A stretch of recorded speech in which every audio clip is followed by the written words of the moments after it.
کہاں بچی پڑھیں؟ ہاں بھائی، جو پیچھے ہیں وہ عبارت پڑھنا شروع کریں، جس کی عبارت پڑھنے کی ذمہ داری ہے وہ عبارت پڑھیں۔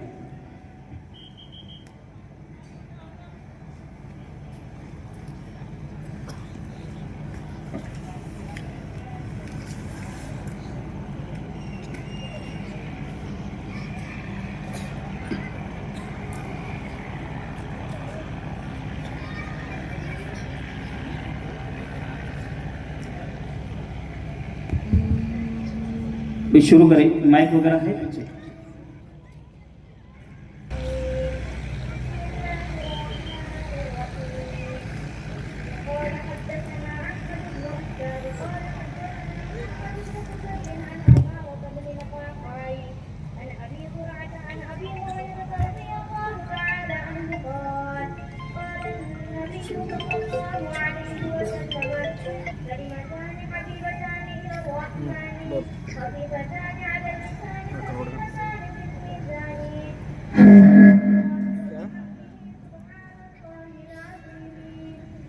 کوشش کر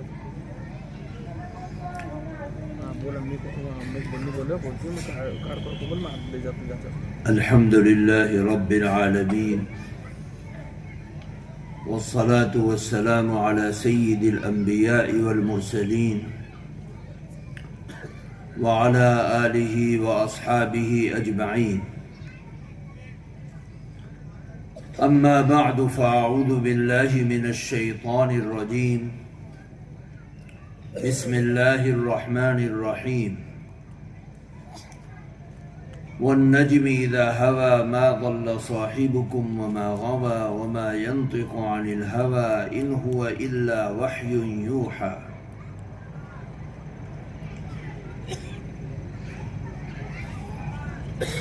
آج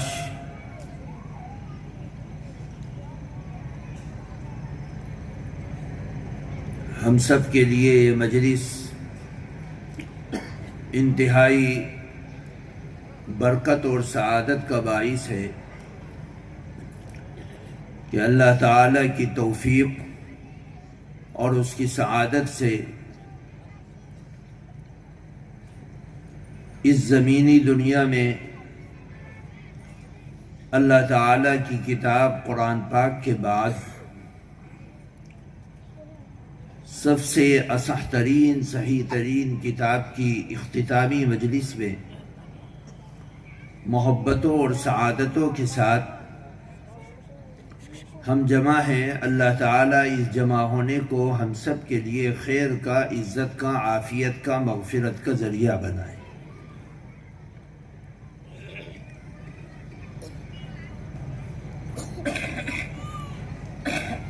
اللہ تعالیٰ نے اپنے پاک نبی کو عیسیٰ علیہ السلام کی نبوت اور رسالت کے بعد قریب 700 سالوں کے بعد اپنے عظیم ترین نبی اور پیغمبر، جن کو آپ نے تمام نبیوں کا سردار بنایا، اس دنیا میں لوگوں کی ہدایت کے لیے بھیجا. آپ صلی اللہ علیہ وسلم اس دنیا میں آئے. آپ کے ساتھ اللہ تعالی نے اپنی سب سے بابرکت، سب سے عظیم، سب سے مقدس اور رہتی دنیا اور دنیا کے ختم ہو جانے کے بعد تک اس دنیا میں باقی رہنے والی، آسمانوں میں باقی رہنے والی جنت اور جنت کے محلات میں باقی رہنے والی عظیم الشان کتاب قرآن پاک کو نازل فرمایا.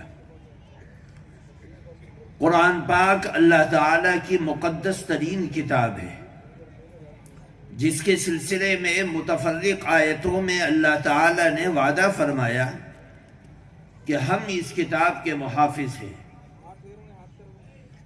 صرف حفاظت الفاظ کی نہیں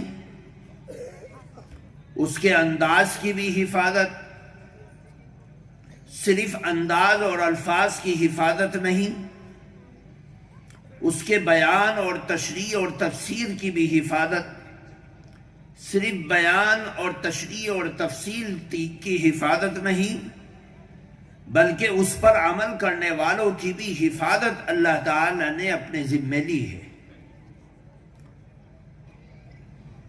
نبی پاک صلی اللہ علیہ وسلم کے اوپر جب قرآن پاک نازل ہوا تو کیونکہ آسمانی جو آپ سے پہلے بڑی بڑی 3 کتابیں آئیں، ان کے انجام کو اللہ کے نبی صلی اللہ علیہ وسلم نے اپنی نظروں سے دیکھا، اس لیے آپ کو ڈر محسوس ہوا کہ کہیں یہ آیتیں میرے ذہن سے منسوخ نہ ہو جائیں، میرے ذہن سے نکل نہ جائیں۔ آپ قرآن پاک کی آیتوں کو جلدی جلدی پڑھنے کی کوشش کرتے تھے۔ اللہ تبارک و تعالی نے ارشاد فرمایا اور آپ کو منع فرما دیا کہ آپ جلدی جلدی پڑھنے کی کوشش نہ کریں۔ ان علینا جمعہ و قرآنہ، اس قرآن کی آیتوں کو جمع کروانا اور اس کو لوگوں کی زبان سے پڑھوانا یہ آپ کی ذمہ داری نہیں بلکہ ہماری ذمہ داری ہے۔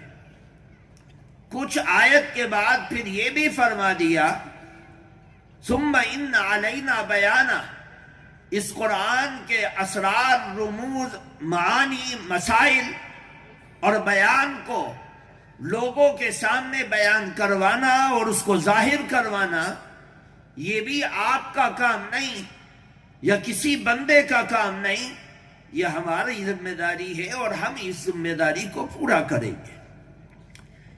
پھر اللہ کے نبی صلی اللہ علیہ وسلم کی زبان اقدس سے نکلنے والے الفاظ، آپ کا پیغام، آپ کے احکام، آپ نے جو امت کو کرنے اور نہ کرنے کا حکم اور انکار کیا، ان سب کے بارے میں اللہ نے قرآن پاک میں ایک چھوٹی سی آیت کے اندر بیان کر دیا۔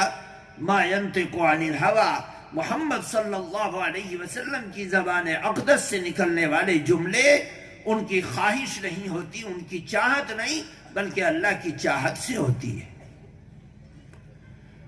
گویا کہ اللہ کے نبی صلی اللہ علیہ وسلم کی زندگی، خاص طور سے آپ کی زندگی کے نبوت و رسالت کے 40 سال کے بعد کے اعمال، افعال، قصص، واقعات، جن کو امت کے ان قدسی صفات جماعت نے، جنہوں نے آپ کے ہاتھوں پر ایمان کا کلمہ پڑھا، انہوں نے محفوظ کیا، وہ سب کی سب قرآن پاک کی تفسیر اور تشریح ہے۔ اللہ کے قرآن کا ایک زبر اور زیر ساری کائنات کا دشمن مل کر اور ساری شیطانوں کی جماعت مل کر اس کو مٹا نہیں سکتی ہے۔ یہ اہل سنت والجماعت کا عقیدہ ہے۔ ساری دنیا کی کوشش کے باوجود ایک آیت کو بھلانا تو دور کی بات، ایک زبر اور زیر کے اندر کمی بیشی جب نہیں ہو سکتی تو اب اس قرآن کی تشریح آقا نامدار سرکار دو عالم جناب محمد الرسول اللہ صلی اللہ علیہ وسلم کی مختصر سی 23 سالہ زندگی، اور اس 23 سالہ زندگی کے دن و رات آپ کی زبان سے نکلنے والے جملے، آپ کی خوشی اور غمی، آپ کے اخلاق اور عادات، آپ کی معاشرت اور معاملات، آپ کی طہارت اور عبادت، آپ کی زندگی کا ایک ایک عمل قرآن پاک کی تفسیر اور تشریح ہے۔ ایک چھوٹا سا مسئلہ اور حکم جس کو امت یہ سمجھتی ہے کہ اس کے بغیر کوئی چارہ نہیں، جیسے نماز کا ہے، اللہ نے قرآن پاک میں کہیں فرمایا اقیم الصلاۃ، نماز کو قائم کرو، کہیں فرمایا اقیم الصلاۃ، کہیں فرمایا ان الصلاۃ کانت علی المؤمنین کتابا موقوتا، کہیں فرمایا حافظوا علی الصلوات والصلاۃ الوسطی۔ قرآن کی کسی آیت میں یہ نہیں ملے گا آپ کو کہ فجر کی نماز میں 2 رکعت پڑھو، ظہر کی نماز میں 4 رکعت پڑھو، عصر کی نماز میں 4 رکعت پڑھو، مغرب کی نماز میں 3 رکعت پڑھو، عشاء کی نماز میں 4 رکعت پڑھو۔ کہیں قرآن کی کسی آیت میں دکھائی نہیں دے گا۔ اللہ کے نبی صلی اللہ علیہ وسلم نے نماز کے حکم کو امت کے سامنے قرآن کی آیت کی شکل میں پیش کر دیا۔ پھر امت نے پوچھا نماز کیا ہے؟ آپ نے نماز پڑھ کر بتلایا اور یہ کہہ دیا صلو کما رأیتمونی اصلی، نماز پڑھو اس طرح جیسا کہ مجھے نماز پڑھتے ہوئے تم دیکھ رہے۔ یہ قرآن کی تفسیر ہے۔ اللہ کے نبی صلی اللہ علیہ وسلم کی زندگی اور اس زندگی کا ایک ایک عمل ان صحاح ستہ اور دیگر معتبر ترین احادیث طیبہ کی کتابوں میں صحابہ کے ذریعے سے، تابعین کے ذریعے سے، تبع تابعین کے ذریعے سے، محدثین کے ذریعے سے، فقہا کے ذریعے سے سلسلہ وار ہر زمانے میں روایت کرنے والے علماء کا نام درج کر کے امت کے سامنے مجتہد اور محدثین علماء نے اللہ کے نبی صلی اللہ علیہ وسلم کی افعال، اقوال، معاشرت، معاملات جو صحابہ نے روایت اور درایت کے ذریعے سے پیش کیا، اس کو ائمہ محدثین نے امت کے سامنے پیش کر دیا۔ گویا کہ نبی کی زندگی کا کوئی پہلو ایسا نہیں جو امت کی نظروں سے اوجھل ہو اور امت اس عمل کے اندر بے بس اور لاچار ہو کہ ہمیں اس کے بارے میں پتہ نہیں۔ اللہ کے نبی صلی اللہ علیہ وسلم جا رہے اور حجۃ الوداع کے اندر جبل رحمت کے ایک کنارے پر پتھر کی چٹان پر کھڑے ہو کر اللہ کے نبی صلی اللہ علیہ وسلم ارشاد فرما رہے ترکت فیکم امرین، میں تمہارے درمیان میں 2 چیزیں چھوڑ کر جا رہا ہوں۔ کیا مطلب؟ انما انا بشر مثلکم، میں تمہاری طرح ایک انسان ہوں، مجھے بھوک لگتی ہے، تمہیں بھی بھوک لگتی ہے، تمہیں نیند آتی ہے، مجھے بھی نیند آتی ہے، تمہارے پاس بیماریاں آتی ہیں، میرے پاس بھی آتی ہے، میرے اور تم میں کوئی فرق نہیں، بس ایک فرق ہے، تمہارے پاس وحی نہیں آتی، میرے پاس وحی آتی ہے۔ اس کے علاوہ اللہ تعالیٰ نے نبی پاک صلی اللہ علیہ وسلم کی زبان اقدس سے نکلنے والے جملوں، احکامات، اقوال، افعال، قصص، واقعات کو امت کے لیے ہدایت کا ذریعہ بنایا کہ میں جا رہا ہوں لیکن تمہاری ہدایت کے لیے جو چیز ضروری ہے قیامت تک کے لیے اس کو چھوڑ کر جا رہا ہوں۔ اور وہ کیا چیز ہے؟